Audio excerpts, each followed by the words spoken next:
Obsession. December 11th, 2011. Do you ever get that feeling you're being watched? Well, I do. All the time. I guess I've sort of always liked the edge of paranoia it gives me. That feeling has been getting worse and worse lately, though. And upon further investigation, I realized the same white van circled around my neighborhood multiple times a day. I don't know anyone in my neighborhood that owns a car like that, and so it's a bit troubling. I'm worried for my son, especially being a young single mother. If anything ever happened to my baby, I'd ruthlessly hunt down and kill the person that did it. Galen's only 4 years old. He has a life to live. December 15th, 2011. Okay, so maybe I don't like that feeling anymore. The van seems to be circling around the block at least a dozen times a day now, and it sort of slows down as it goes by my house. It's really disconcerting. Should I call someone? Am I just being really paranoid, or is this something to be worried about? I just don't know anymore. I don't want anyone to think I'm just some paranoid freak. December 21st, 2011. He parks his van outside the house every day now, for at least 15 minutes. I know it's a he, because he got out of that van today and looked through our mail as I watched through the window. He knows my name now. Angela Evans. What can he do with my name anyways? It's just a name. And after all, what's in a name? December 25th, 2011. Doesn't this guy have a damn family? He's been outside of our house most of Christmas Day. Seriously, we're not that interesting of people. This guy needs to leave. And I'm going to call the cops if he's there when I wake up tomorrow. I'm not dealing with this. December 26th, 2011. I called the police today. They said they'd dispatch someone over right away. But it's been 4 hours, and the only cars I see are my own in that damn van. I'm getting pushed over the edge here. Is it a stalker or someone like that? Is he obsessed with me? January 1st, 2012. Today, he pulled up a lawn chair and started watching us from the curb. He was wearing shades, but I could still see that potbelly of his and the handlebar mustache crouched upon his face. I sulked away from the door, unwilling to give him the satisfaction of seeing my face. January 15th, 2012. I was restless last night, and got out of bed in my nightgown and walked around our small house, my bony arms crossed. I ran my sweaty hand through my hair, pacing through the kitchen and out into the sunroom. I looked out the dark window, squinting to see the woods outside. The man stood there, still as a blank, wide grin plastered across his face. His thick eyebrows and horn-rimmed glasses stared back at me with a malicious intent.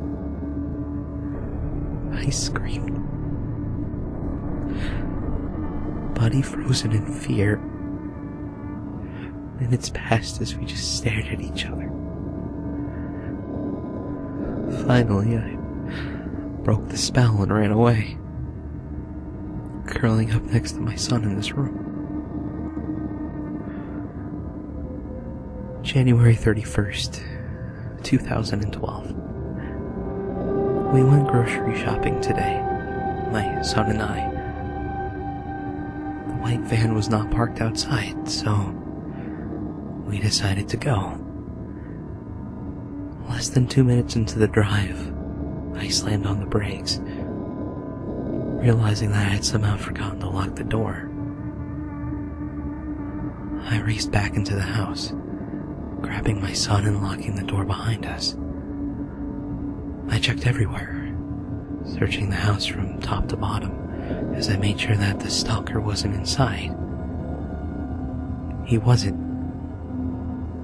My heart continued beating quickly, but we left again, making sure to lock the door behind me.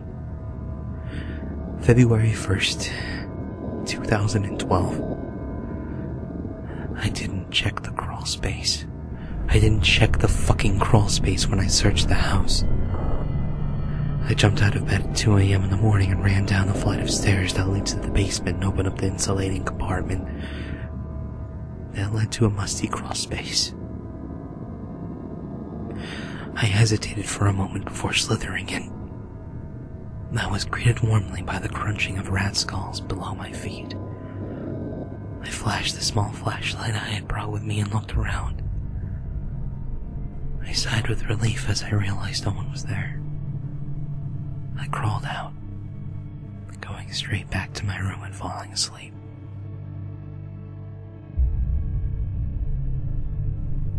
February 12th, 2012. I was taking a shower today when I heard the door open slightly to the bathroom. I turned off the shower quickly, grabbing a towel and searching the house. No one could be seen. I chastised myself for being so paranoid. Walking back into the bathroom, I turned the shower back on and took my towel off. As I was just about to step back into the shower, I noticed a handprint on the mirror. It was too high for my son to reach,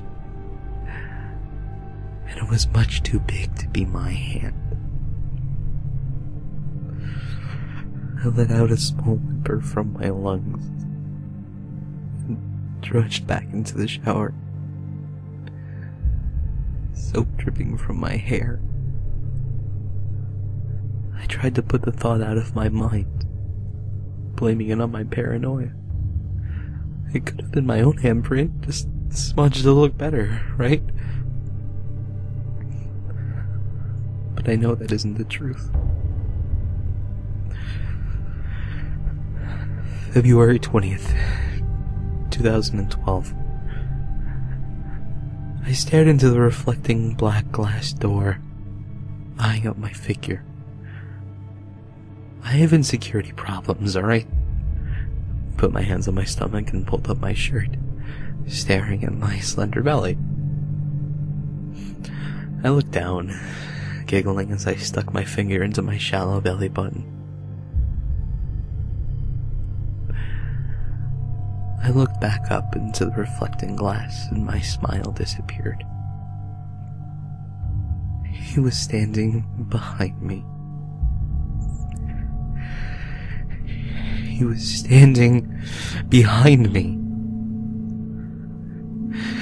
He was standing behind me, and he was smiling. I froze in terror, turning slightly towards the stalker. But when my head reached the spot where his body was, he had vanished. February 21st, 2012. The doorbell rang today. I checked up on my son, and upon seeing the familiar bundle under the blankets, I went to go see who it was. It was a little girl selling Girl Scout cookies. I smiled at her and I opened my front door. She gave me her pitch, telling me all about the sorts of cookies she sold. I kindly refused her offers, though, as I was still worried about my weight. She looked at me and asked, "Well, would your husband want some?" "I don't have a husband," I replied to her kindly, her brow furrowed. She lifted a finger up, pointing to a certain white van down the street. Then who was that getting into the van with your son?